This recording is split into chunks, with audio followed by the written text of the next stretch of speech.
Hey guys, this section is about systems and processes. Actually, it's more about PV diagrams. Some basic definitions first.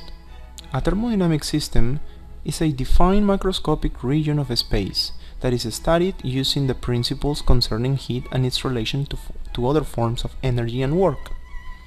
All space in the universe outside the thermodynamic system is known as the surrounding. You can call it the environment or the reservoir, although in practice this term is reserved for those parts of the environment that might affect the system directly. A system is separated from its surroundings by a boundary, which does not have to be a real physical thing. Exchanges of heat, work, or matter between the system and the surroundings might take place across the boundary. So you can classify the system by specifying what you allow to cross the boundary. With this idea, we can classify the systems in three. Open systems, where anything can happen. Mass, work, or energy can be exchanged. Then you have closed systems. Energy can flow in and out in the forms of heat or work. No problem with that, but no matter can exit or enter. And finally, isolated systems are the ones where nothing, absolutely nothing, leaves or gets in. An isolated system in thermodynamics is what you will call a closed system in classical mechanics. When a system in equilibrium state goes to some different equilibrium state, we say that a process took place. A thermodynamic process is basically the path through the space of thermodynamic variables that takes the system from one state to another state. So what is this space of thermodynamic variables? Well, we know it. It's called a PV diagram. It's just pressure versus volume. So a thermodynamic process is the path from a state 1 to a state 2. Obviously, the area under the curve is the work done by the system. So in order to calculate work, we need to know the path it takes. So work is not a state function. This is why differential dW for work is called an inexact differential. A state function is a thermodynamic variable which depends only on the current state of the system, not on the path taken to reach that state. Just like internal energy, for example. Totally independent of the path. So now you can classify the processes depending on what kind of path it takes. An isobaric process is one where the pressure is kept constant.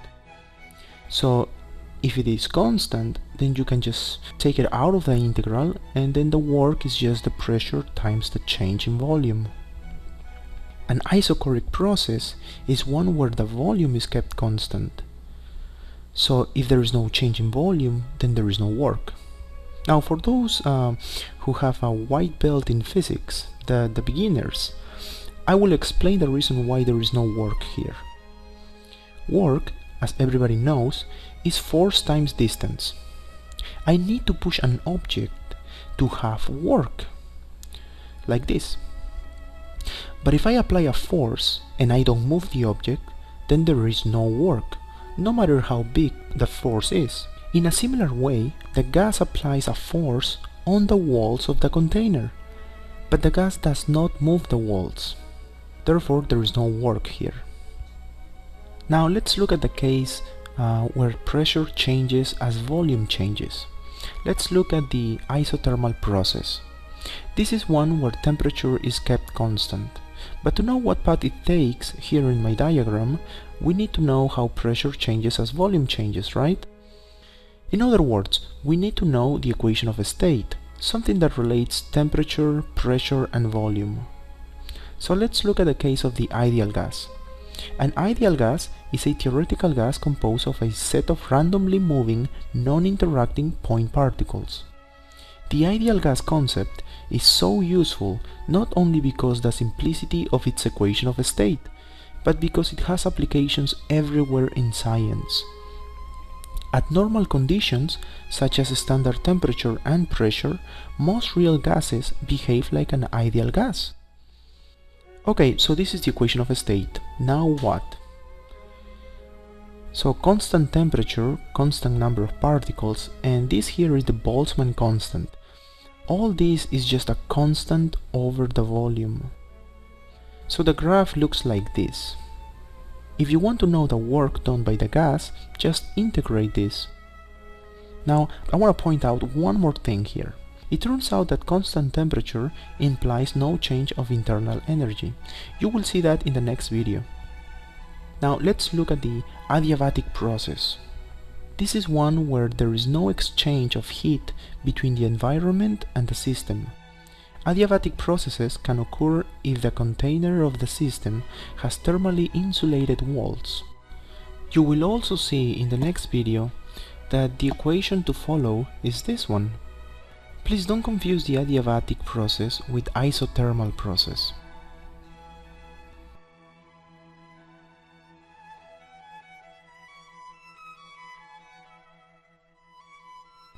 Now, a cyclic process is a closed curve in the PV diagram.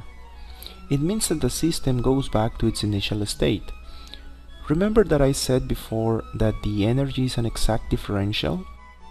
So the change in energy only depends on the initial and final points, not on the path. So here the final and the initial points are the same. So the change in energy in any cyclic process is always zero. Now, if you want to calculate the work done by the system, then you can just choose a point here, and I'm gonna call it V prime, and identify the equations for pressure here and here. I'm going to call this one P1, and this will be P2. Now, if I integrate this, I find the work done on this part of the process, where I'm going from this point to that point. Look at the limits of integration. And if I integrate this one, then I find the work done on this part of the process, where I'm going back from that point to the initial state. If I add the work here and the work done here, I will see that I'm actually subtracting these two areas, this area minus this one. So I'm left with the area inside the closed curve. Many times you will hear the word quasi-static. A quasi-static process is one where it happens slow enough to maintain thermal equilibrium at all times. And finally, a process is reversible if the total change in entropy is zero. All these definitions, you should be writing them down. Now, what is all this talking if I don't give you any problem? Well, let's look at some problems. I will solve this step by step. Let's try to find the work done and the heat absorbed by an ideal gas in an isothermal expansion. First, when you hear the words ideal gas, you automatically think of this equation. So you know what P is. Next thing is that you know that the process is isothermal, so the temperature here is constant. So you know how the graph looks like. Now notice one thing, constant temperature implies constant internal energy. So there is no change in internal energy. And if you take a look at the first law of thermodynamics, you will see that the work done by the system is the same as the heat gained by the system. So if you find the work, then automatically you know the heat. So let me visualize what is happening here. Let's say this is the container with the ideal gas, and here one of the walls is free to move, and here is the heat from the environment, and this is what keeps the temperature constant, assuming that the process happens slow enough to maintain thermal equilibrium at all times. And then the gas expands to some final volume and some final pressure. Now the work is just the area under this curve. Integrating this will give this. Now notice that the fact that the temperature is constant implies that PV is also constant, and you can write this ratio as this ratio.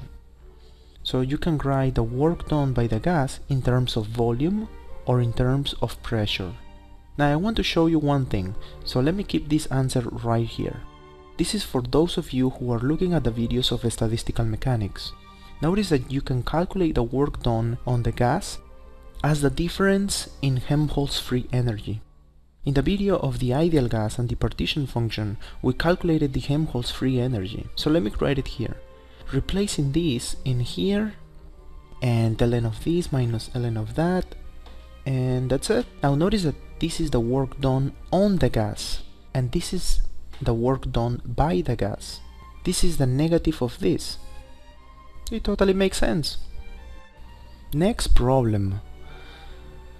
Let's find the work done in a cyclic process consisting of an isothermal expansion, an isochoric process, and an adiabatic compression. You can break down any cycle into pieces, and each of these pieces will have different properties. Depending on the process taking the system from one state to another, some parts of the cycle will be reversible, and some will not be.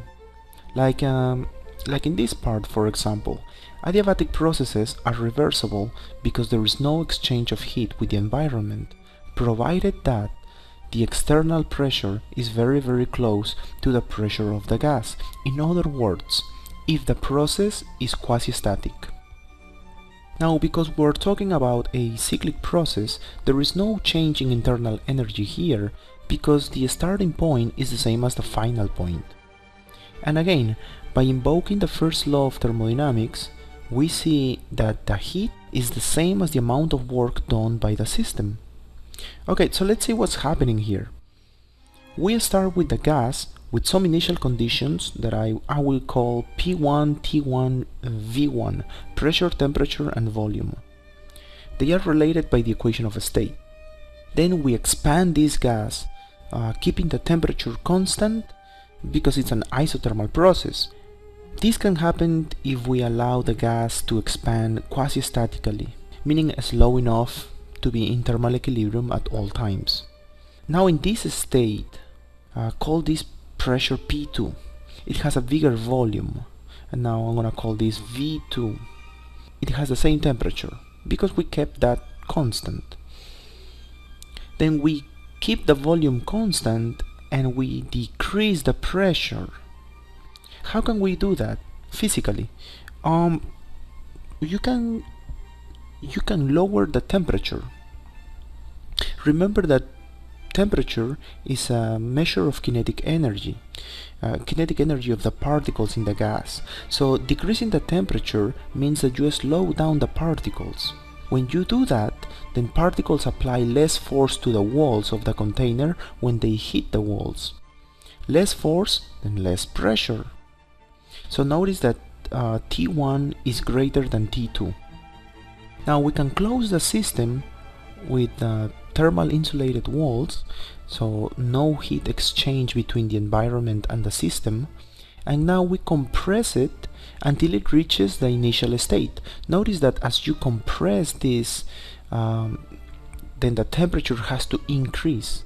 These two functions of pressure here and here are the processes of expansion and compression. So I'm gonna call this P of expansion, and this will be P of compression. To find the work, you just need to integrate this minus this one. But first, find out what this constant A is, and also this exponent right here. For the ideal gas case, this exponent is 5/3 actually. If you want to know where this comes from, I have another video on ideal gas and heat capacity. I don't really want to touch the topic of heat capacity right now. Now look at this curve. Every point on this curve is calculated from this equation. So this point right here is this, because it happens at V1. But this point is also equal to NK T1 over V1. And from this relationship, you can solve for A.